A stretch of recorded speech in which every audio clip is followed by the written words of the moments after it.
അതിൽ നിന്ന് ഒരു അല്പസമയം ദൈവത്തിന്റെ വചനം കേൾക്കണമെന്നുള്ളൊരു ആശ പറഞ്ഞിരിക്കുകയാണ്.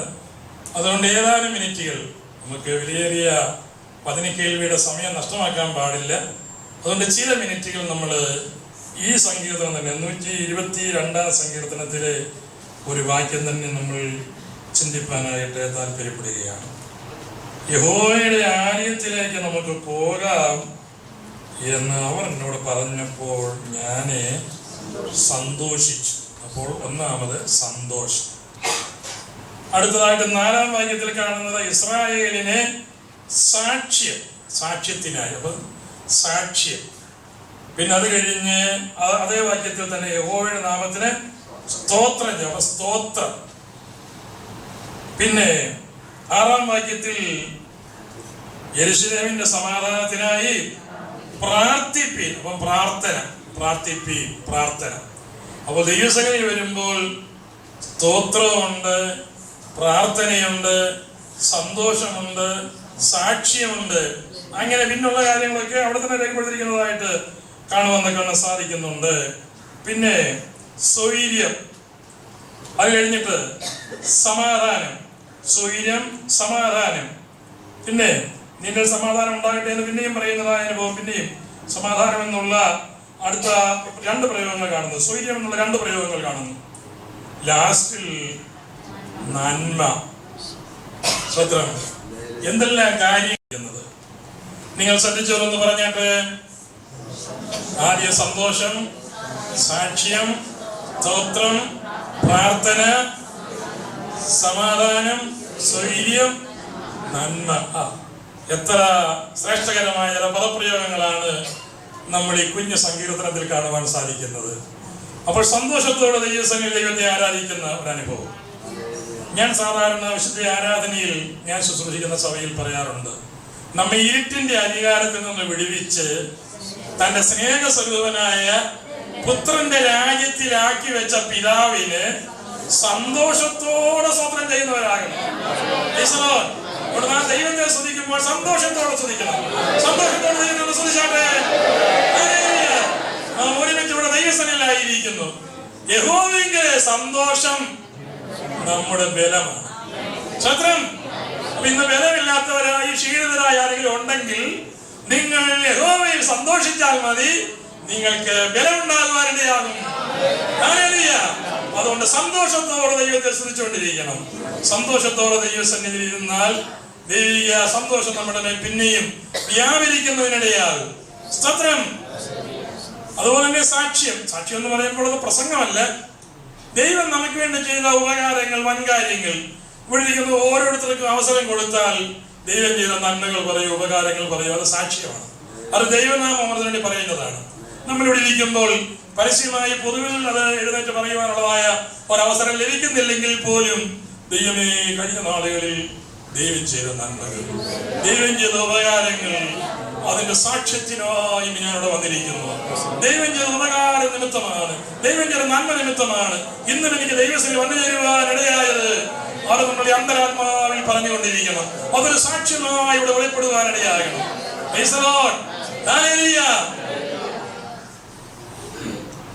അതോടൊപ്പം തന്നെ പ്രാർത്ഥനയാണല്ലോ നമുക്കുള്ളത്. എപ്പോഴും പ്രാർത്ഥിക്കുക, അല്ലേ? ഇടപെടാതെ പ്രാർത്ഥിക്കുക, എപ്പോഴും പ്രാർത്ഥിക്കുക. ഇതൊക്കെയാണ് കർത്താവ് തന്നെ നമ്മളോട് പറഞ്ഞിരിക്കുന്നത്.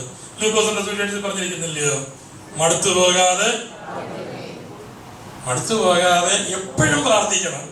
അങ്ങനെയാണ് ബൈബിളിലെ വാക്യത്തേക്ക് പഠിക്കുന്നത്. 18 മടുത്തു പോകാതെ എപ്പോഴും പ്രാർത്ഥിക്കണം.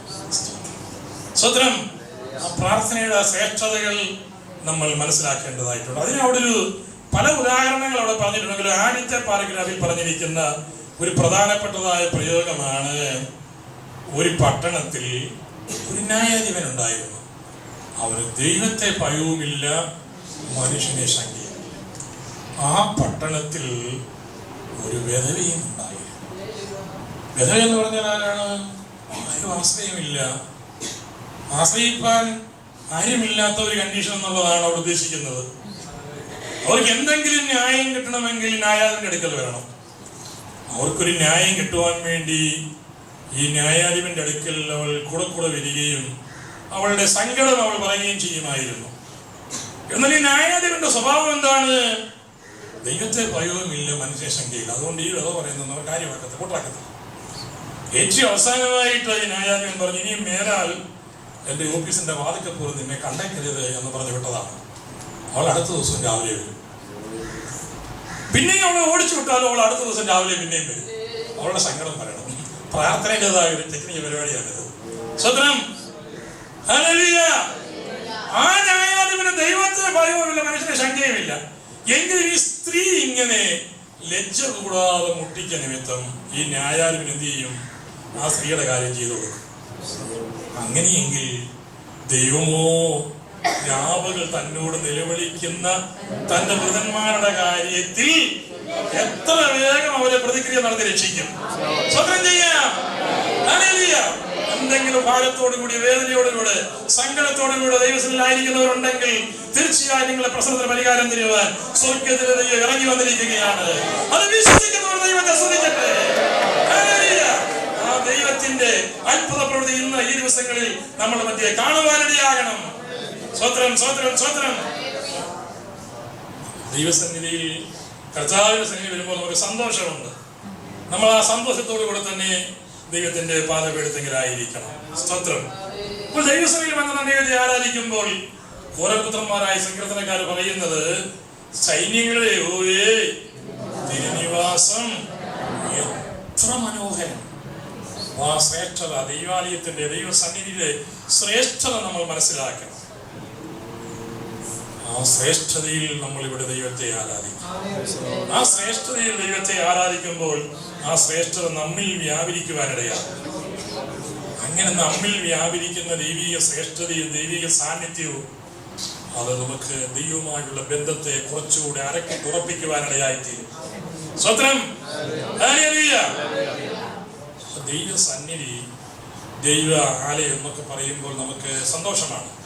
ഞാൻ യഹോവയോടൊരു കാര്യം അപേക്ഷിച്ചു. 27:4 അത് തന്നെ ഞാൻ ആഗ്രഹിക്കുന്നു, യഹോവയുടെ മനോഹരത്വം കാണുവാനും അവന്റെ മന്ദിരത്തിൽ ധ്യാനിപ്പാനും എന്റെ ആയുഷ്കാലമൊക്കെയും ഞാൻ യഹോവയുടെ ആലയത്തിൽ പാർക്കേണ്ടതിന് തന്നെ. സ്വതന്ത്രം. ഇതിനോട് വന്നിരിക്കുന്ന എല്ലാവരും ഈ വാക്യം ഒന്ന് കാണാതെ പഠിച്ചാൽ നല്ലതാണ്. സ്വതന്ത്രം. കാണാതെ അറിയാൻ വയ്യാത്തവരെല്ലാം ഇത് പഠിക്കണം കേട്ടോ.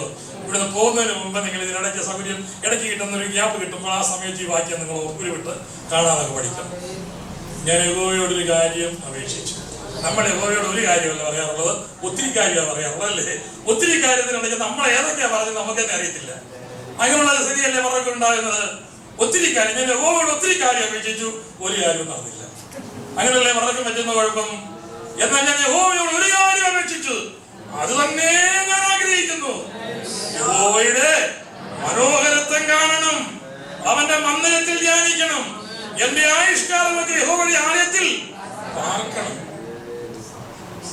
ഈ ഒരു ആഗ്രഹം ഏറ്റവും നല്ല ആഗ്രഹമാണ്. ദൈവവേദനന്റെ ഏറ്റവും നല്ല ആഗ്രഹമാണിത്. സ്വതന്ത്രം. ആഗ്രഹം നമ്മളുടെ ജീവിതത്തിൽ ഉണ്ടാകുവാനിടയാണ്. നമ്മൾ തന്നെ ദൈവത്തിന്റെ, അത് നമുക്കറിയാം, ദൈവത്തിനെ പഠിക്കും. കാരണം പ്രസംഗിക്കുകയല്ല, നിങ്ങൾക്കൊരു മുഖപരിഹാരം 12 കാര്യങ്ങൾ ഓർമ്മിപ്പിക്കുന്നു എന്നുള്ളതേ ഉള്ളൂ. നമ്മൾ തന്നെ ദൈവത്തിന്റെ മന്ദിരമാണ്, ദൈവത്തിന്റെ ആലയം. നമ്മൾ കുരിന്ത്യലേഖനം 1 കൊരിന്ത്യർ 3:16, 6:19 ഈ 2 വാക്യങ്ങൾ വായിക്കുമ്പോൾ നമുക്ക് അവിടെ വ്യക്തമായി 2 പദപ്രയോഗങ്ങൾ കാണുന്നത് സാധിക്കും. വായിക്കാം. ആദ്യം 3:16, നിങ്ങൾ ദൈവത്തിന്റെ മന്ദിരം. ദൈവത്തിന്റെ മന്ദിരമാണ് നമ്മൾ. ദൈവത്തിന്റെ പരിശുദ്ധാത്മാവ് നമ്മിൽ വസിക്കുന്നു എന്നുള്ള കാര്യം നാം മറക്കരുത്. അപ്പൊ ദൈവത്തിന്റെ ആത്മാവിന്റെ ആ മന്ദിരമാണ് നമ്മൾ എന്നുള്ള കാര്യം ഓർക്കണം. സ്വതന്ത്രം. 6:19 പറയുമ്പോൾ ദൈവത്തിന്റെ ദാനമായി നിങ്ങളിൽ ഇരിക്കുന്ന പരിശുദ്ധാത്മാവിന്റെ മന്ദിരമാകുന്നു നിങ്ങളുടെ ശരീരം. അങ്ങനെയെങ്കിൽ നമ്മൾ തന്നെ ദൈവത്തിന്റെ ആലയമാണ്. ആ ദൈവത്തിന്റെ പരിശുദ്ധാത്മാവിനെ ഉൾക്കൊണ്ട് ദൈവത്തിന്റെ പരിശുദ്ധാത്മാവിന്റെ ആലോചനയ്ക്ക് അനുസരിച്ച് കാലുകൾ, ചുവടുകൾ മുമ്പോട്ട് വയ്ക്കുന്നവരാണ് നമ്മൾ. സ്വതന്ത്രം. ആ നമ്മൾ ദൈവകൃപയിൽ ശരണപ്പെട്ട് വിശ്വസ്തയോട് നമ്മളുടെ ദൈവത്തെ ആരാധിപ്പാനായി നമ്മെ ഏൽപ്പിച്ചു കൊടുക്കാം. Hallelujah, hallelujah.